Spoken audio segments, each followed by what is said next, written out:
All right, hello everyone. We're gonna try something this week. I've been noticing that for some reason, LinkedIn is cutting the beginning of the videos, so I'm just gonna blab on here for a couple of minutes, not a couple of minutes, maybe 30 seconds before I make the official introduction of this LinkedIn Live and introduce myself. So here we go, 5 more seconds. I hope you're all doing well and you have nice weather. We have a lot of snow, but it's sunny, so I'm not going to complain. All right, here we go. So, this is officially the beginning of the LinkedIn Live, and I would really be interested to see if I was cut or not. So, here we go. You all know who I am. Maybe you don't, which is very, very normal. I'm Claire Hayek. I'm the CEO, founder and CEO of MSP Team Building. And recently, actually, we have a new division called MSP Innovation that tackles on anything that's to do with AI, tech approach to leadership. Stay tuned. But today we are talking about how we can master leadership and what sales can teach us about resilience.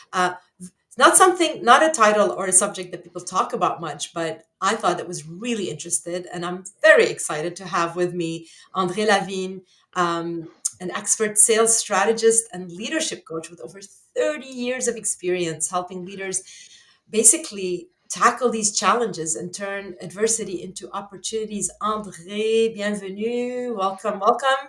Thank you. Thank you very much. Thank you for having me here. Looking Yes, forward for our chat. I've been actually looking forward to this one.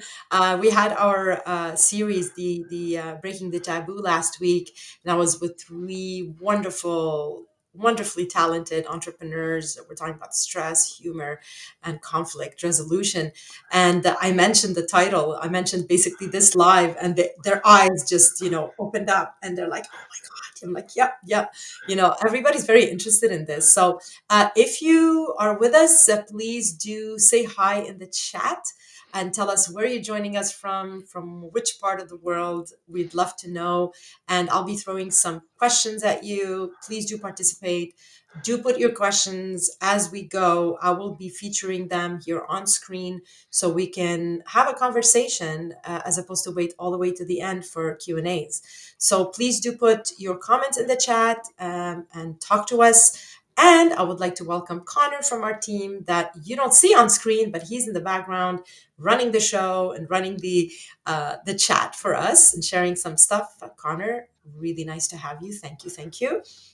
So let's dive right in. I mean, this subject is so relevant. I'm always talking about leaders has to be like superheroes nowadays. There's so much going on with leadership, and it's not easy. It's not easy, and it doesn't come naturally. It's not something they teach you in school, right? It's something you learn on the battleground. And now it's even tougher than ever because there's so much uncertainty with the economy. Everything is rapidly changing. I mean, we're not going to dive into tariffs and what's happening with that. I think we talked about it enough last week. And post COVID, everything that's happened, disengaged team, hybrid, in person, uh, everything is just so volatile. So, but there's one thing: resilience. We talk a lot about resilience and how important it is as a leader, but we don't talk about it, how it relates in the world of sales. And this is what we're doing today. And I'm really excited to know, Andre, your take on this. So, if we just dive right in, let's just talk about resilience and sales. I mean, you've worked with so many teams, with so many leaders, and that are facing a lot of challenging moments, challenging environments, high stakes environments.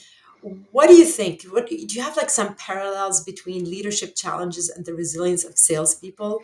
And something to kind of brief us in. And how do you see those related? Well, thanks again for having me. I think resilience is a huge part of the sales. And by the way, I'll just say this because we're talking about sales, and in business, it seemed to me it's like almost a taboo as well. Okay, nobody wants to talk about sales. They talk about marketing. They talk about you Everybody know hates sales, right? Everybody's like, I don't sales. want to sell. Sale is an awesome profession. So anyway, I um, know. and You're right. and the Absolutely. thing is, everybody sells. Everybody sells. You're selling yourself to get a job, and so on and so forth. This is why, and this is going to be the leeway. I wrote the book about how to demystify sales for non-sales people. So I've been doing this for a long time. And what makes a big difference in sale is understanding, and it's the same. And for entrepreneur, understanding the concept of delayed gratification. Okay. Mm, In terms of resilience, I think that's really the first thing. If you're an entrepreneur, or if you want to become an entrepreneur and you don't understand and abide to the concept of delayed gratification, you're going to be stressed out forever. Because in sales, like as an entrepreneur, we're building stuff. mm, We're working hard to get to a result that will, as a end product, will give us commission, money, whatever. The result of the exchange of your good and services. So the concept of delayed gratification is the first thing. So in the book, I am talking about the situation, the crisis, okay, and the fact that we're in a crisis.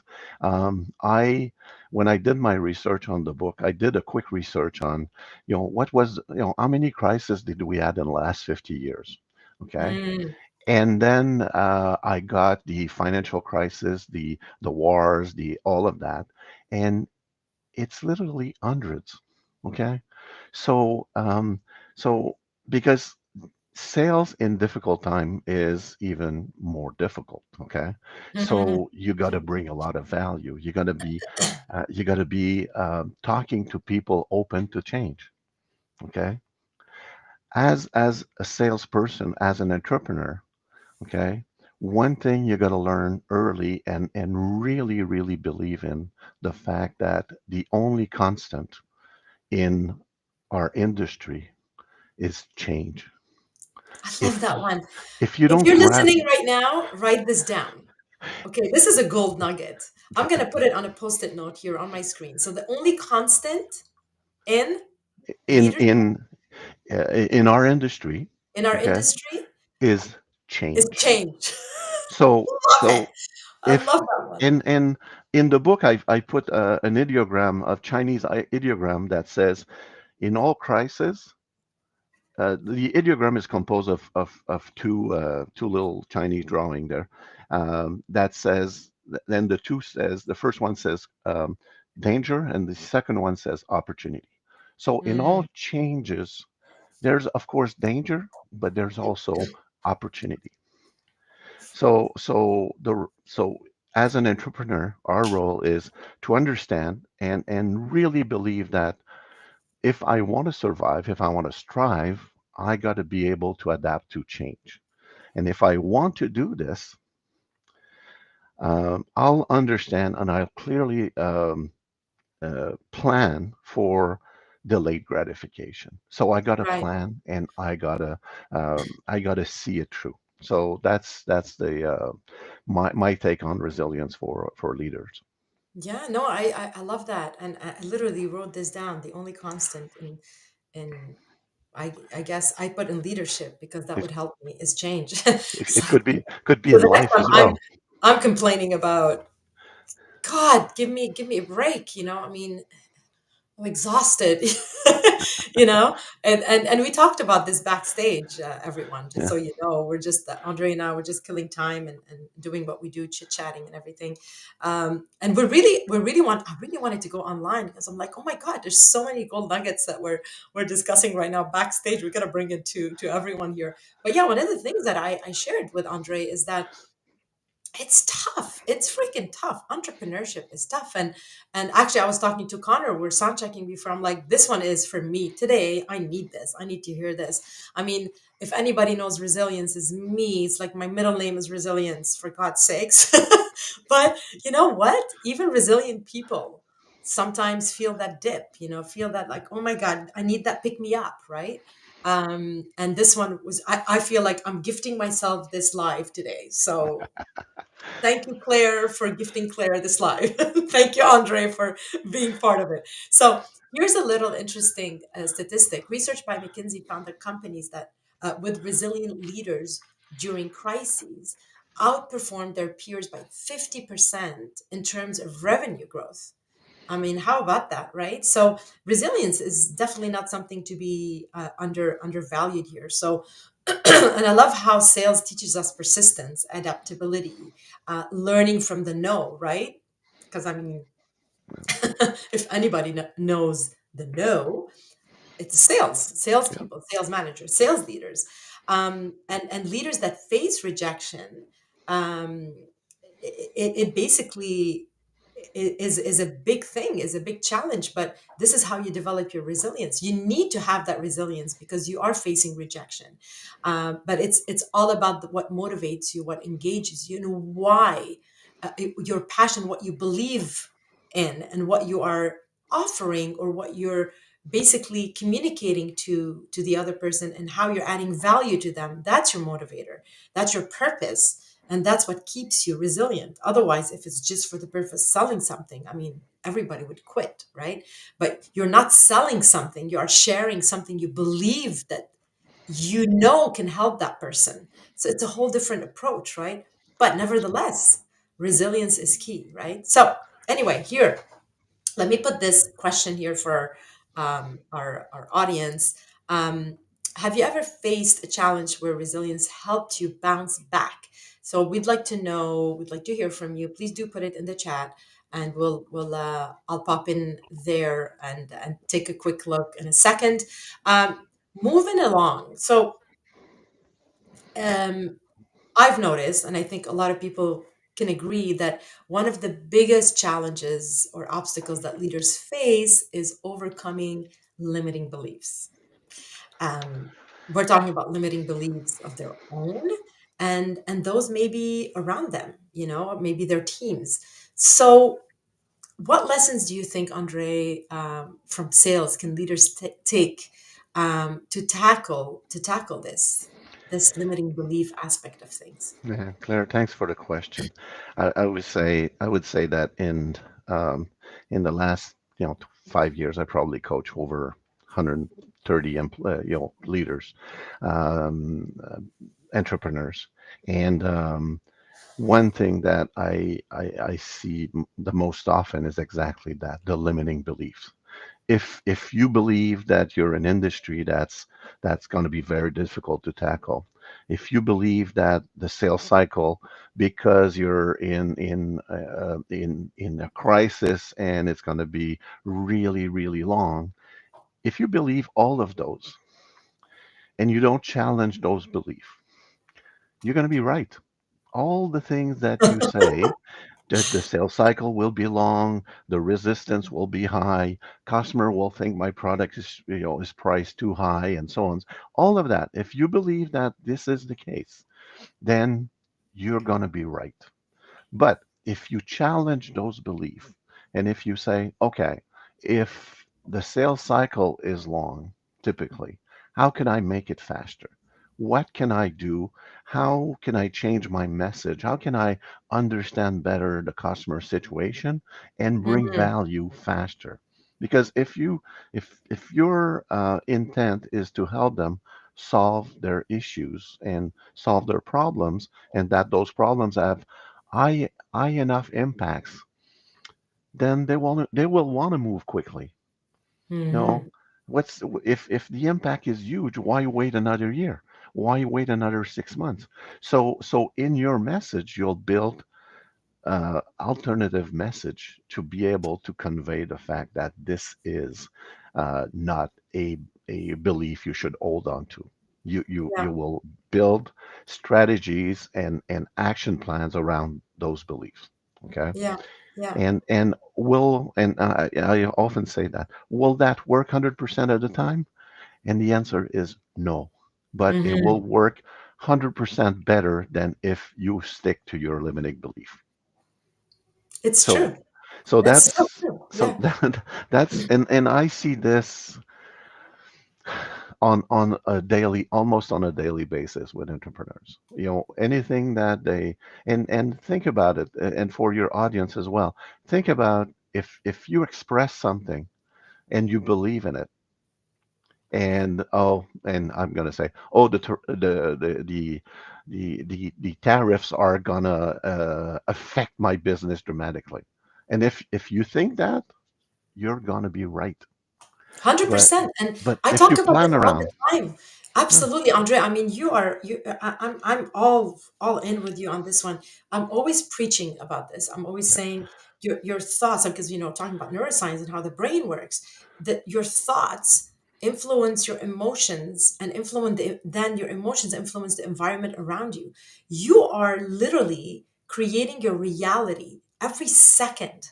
A yeah, neuron fires and wires together. hmm, So if your brain and your thoughts are saying, I'm not going to succeed, I'm a failure, I can't do this, I'm giving up, or whatever, if you're completely at that level of vibration and energy level, um, then the body will react. The body will react. It's just automatically, that's what the brain is controlling. The thoughts go in the brain controls everything else in your yeah, body. And it's your energy, and you're literally influencing what's going on around you. Who wants to do business with somebody that is negative, that already thinks that they're going to fail? It's then everything is affected. The way you show up, who you're being, how your face is, your facial expression, what energy you're emanating, everything around you. That people, we talk about mirror neurons, people feel that. It's yeah. very subtle, it's scientific, but people feel how you're being. This is why people are drawn to positive, um, driven, uh, resilient people, because they have that power to just lift you up. Because And and that's what and we're drawn to, right? Yeah. and one point clear along these lines is I always tell my clients, but the important thing is you first create your reality in your mind. You Hmm. first create the reality in your mind and then you execute on it. So therefore, if your reality is a limiting belief, there's nothing you'll be able to create. It's there. 100%. But if you're creating a um, your reality that there's ways to overcome, there's means that you can take to build something different, then you'll realize you'll make your reality that you've dreamt of or that you created in your mind the reality in the physical Yeah. world. Yeah. And I mean, this is not, it's not rocket science. It's freaking neuroscience, people. Trust me, okay? And the thing is, we're not talking about something here that is so mystical. I mean, look at all the successful people out there. They all have the same story. I often talk about Hollywood stars that had nothing and made it out of nothing, but they had that vision. They knew, they saw, they imagined. They were rejected. I mean, Rocky and with Sylvester Stallone, the story. My God, like, it's so inspiring. We don't have time to get into it, but if you ever get a chance to watch a documentary on Sylvester Stallone's life or read his book, it's such a great lesson of resilience and perseverance, and knowing, again, the focus. And again, I'm loving this. I needed this one today. Thanks so much, Andre. It's like I'm preaching to myself right now. It's like, Claire, you know this, right? You But know this. I need somebody to tell me as well. I'm always telling everyone else, but and we talked about this. Even people, experts like us, we do what we do. We coach and help a lot of people. We also need coaches. Everybody needs a coach.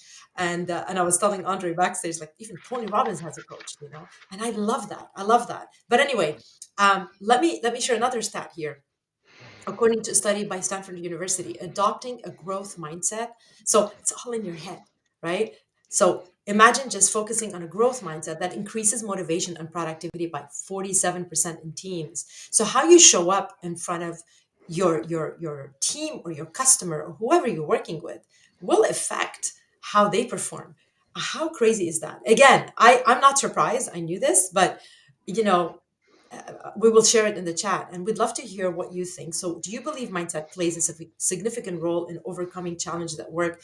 Yes or no? And what's your experience with this? So I'm going to jump right to the chat. I've shared a couple of things, a couple of comments earlier, as Andre was discussing, because sometimes they pile up, and I don't, we don't have time to share. So please do share here what you think about mindset and mindset's role when it comes to overcoming challenges at work.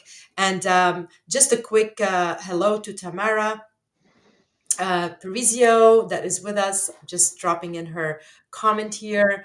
And as well as, I believe we have Nikki that has tons of snow in Wisconsin. It's coming down good. Yes, we know what you're talking about. I'm in the lower Laurentians here in the Montreal area. And oh, we got snow. We got snow. Andre, I think you do too, right? Yeah, I'm in the middle of the province in a small village, and Right, right. facing the St. Lawrence River. And because of the St. Lawrence with the wind, is every time there's snow, the next day there's more snow, and the next day there's more snow because of the Yeah. wind. So But it's it's a great. beautiful day today. It's sunny, and I'm just looking forward to going for a walk. I don't know how I'm going to find that 10-15 minutes to go for a walk today. It's a very busy day, but I need to. It's gorgeous out. I mean, obviously like not warm, sunny, just cold sunny, but sunny. Sunny. I'll take that. Okay, so let's get into um, let's get into the third segment. So now we know that resilience and mindset are critical, and we did the parallel with salespeople and leadership. Um, if you can share with us, Andre, that would be really cool. It would if you can share like three practical strategies that anyone, leaders, entrepreneurs, it doesn't matter what level, right? Hmm. Three practical strategies that we can use to lead with the same resilience and the resources that we see in top salespeople. I Yeah. mean, what is it? What is it? What do they got? Please do share those three strategies if you can. If there's Okay. more, we'll take it. Well, We'll let take me minimum three, please. minimum Okay. three. Let me start by a quick story.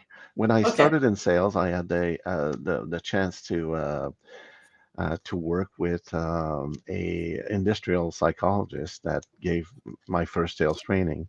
And in the days we there was no social media, there was no actually telemarketing started to be a big thing. So imagine Right. how long ago that was. I remember those times. By the way. So Yeah. I was my territory was the eastern townships of Montreal, it's like a rural area with small businesses, but you had to go knock on doors and open doors and talk to people. And sometimes you see the big sign, no salespeople, and you still had to walk in. And so the training I got and the story I want to share with you is um, the trainer used to say, you know, in order to face rejection, you got to think that there's only 7 or 8 really bad people in the world, really mean, okay, that will be rude. Only 7 or 8, but Okay. they move a lot. So the funny thing is the way to apply the strategy was if you walk in an office and the receptionist or the manager was super rude, you used to get out before getting in the car and say, "Oh, they just moved." And on you go. So basically, if you're talking about strategy, this is one. This is Mm, one to say, instead of focusing on what happened, because it's not personal, your intention, as you said earlier, is to help people, help them mhm, solve challenge and make an exchange that will benefit both parties. So if that's your intention is, and people are rude or you feel rejected, hang on to your objective, hang on yeah. to your plan, hang on to your delayed gratification. Okay? Because at the end of the day, that's what will make you keep going. Okay? Hmm. If Hmm. you're running a marathon and you're thinking about your legs are hurting and you got a trouble to breathe and you're not thinking about the finish line, you're not going to succeed.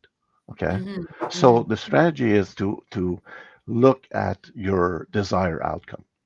If you can fix that in your mind, that's going to help you. Okay. Hmm. So Hmm. in terms of resilience, that's I think one of the big thing. That comes with another strategy, which is planning. Okay. Hmm. If you don't plan for anything, After a few rejection, after a slump, after a bad month, Hmm. then you're going to start in, oh, okay, well, then this is more difficult than I thought. Maybe I should, fire employees, so I'll cut my cost. Right. I got, when the COVID started, I was working, one of my clients was in telecommunication.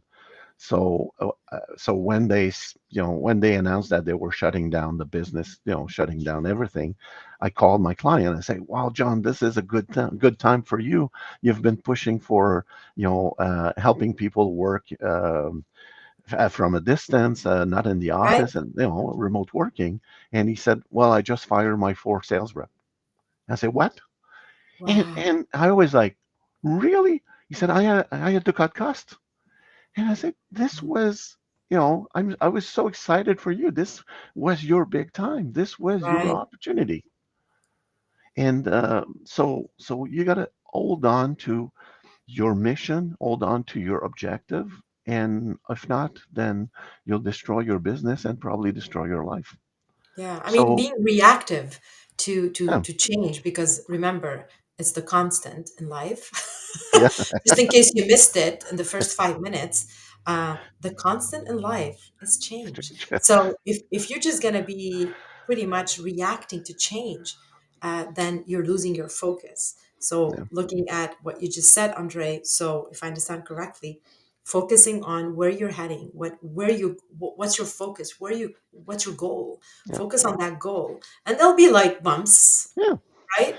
But don't let those steer you away from your focus. yeah, So reassess. You might need to cut some people. I mean, obviously we all had to do that, but it doesn't mean, you can't just react to change, because then you're going to be completely off track, right? yeah. So very And very very good, definitely very good share there. Okay, so we got two. I'm What's the short of third? one. So Yeah. the other one is measure and and adapt. So if you see that some of the things that you're doing in sales, it's easy. The sales process is super easy. You got to create the vision. You got to align yourself to see if there's a fit. You got to manage the risk, and then the customer will make his decision. So it's very easy. So if there are things in there, like if you can't be efficient at creating the vision, Right. then change your message, change the way you tell your story, and change the way the customer will understand how you will help them. You can help them solve their issues. The Right. second part is there's a fit. So if there's not, if the situation has changed in your environment so much, and the condition for a fit between what you offer and what the customer need changes, then Right. try to adapt that. Try to maybe change some of the components or change the equation, but change something to adapt. And then the risk, you always have to be to adapt to the risk, to the perceived risk that the customer has. But you got to Right. always have to proactively work on finding mitigation for with the customer. Okay, Right. so measure and adapt. So if you feel that it takes too long to get to customer, adapt. Your message is probably wrong. If it takes too long to align and get a proper fit with the customer, there's something in your product mix that doesn't work. So change that. If Right. there's a economic downturn, economic situation that makes the perceived risk too high, change that. You can work on that. So measure and adapt. And that's probably the best strategy to go through tough times. Okay. Well, these are really very relevant strategies. Thank you so much, Andre, for sharing your knowledge and your experience with us today. And like I said, this was really helpful. Actually, I love all our LinkedIn lives because as much as I try to add value to our listeners and invite very interesting and professional and experts in the field, in order to help us navigate change and navigate challenges. It also brings them a lot of value, but brings us a lot of value. And sometimes I feel that even our speakers that are here and guests, they feel that they're learning a thing or two. So it's all about that community and exchanging ideas and advancing. So I'm very grateful. Thank you so much, Andre Levin, for joining us today. And I'm very very grateful that I know you and we work with you. So if you have any other questions, please put them in the chat. And while you're doing that, I just wanted to let you know that next week we are talking about your brand. A lot of leaders talk about that. Actually, don't know much about that, and a lot were actually requested some information on it. So next week's live, it's going to be February 19th at 11:30, same time, 11:30 EST, 8:30 PST. Imagine if your leadership brand spoke for you. Here's how to make it happen. I'm extremely excited for this one. So please do scan the QR code or just go on my LinkedIn under events and RSVP. I'll probably be inviting everyone anyway, but it makes it easier when you RSVP before, if you definitely want to be for that one. And I strongly recommend that you do show up. It's going to be really interesting. I'll be joined by an expert on branding and communication and marketing. So that's for next week. And I would like to just quickly also mention that, in case you didn't know, we do launch our AI sprints membership next week. So this is not only for leaders, this is for everyone, whether you're entrepreneur, solopreneur, somebody starting a business or working for your employer, anybody, any level. AI is here, people. AI is here and it's moving really fast. We just finished our masterclass last month and the feedback was amazing. We're so happy because we've been talking about this all of 2024 and finally we're able to bring it to you. These sprints are amazing. I'm not going to go in the details. Please do scan the code, take a look at it later. Andre, I encourage you to do that too. Um, AI can shave off 3 to 5 hours and up to 50% of your time every week. So if you do want to go on vacation, and I know you are going on vacation, and you're feeling a bit overwhelmed or you just have a lot of work to do, think AI, it could do a lot of the work and take off that pressure off of you. But anyway, my 2 cents. Please do check out the page and reach out for anything. And finally, if you just want to know, have a bit more information about what we talked about today, resilience, and we want to talk about how we can help you with that, overcome challenges, and navigate change, and learn a thing or two from Andre. Please do type resilience in the chat, and I'll get back to you.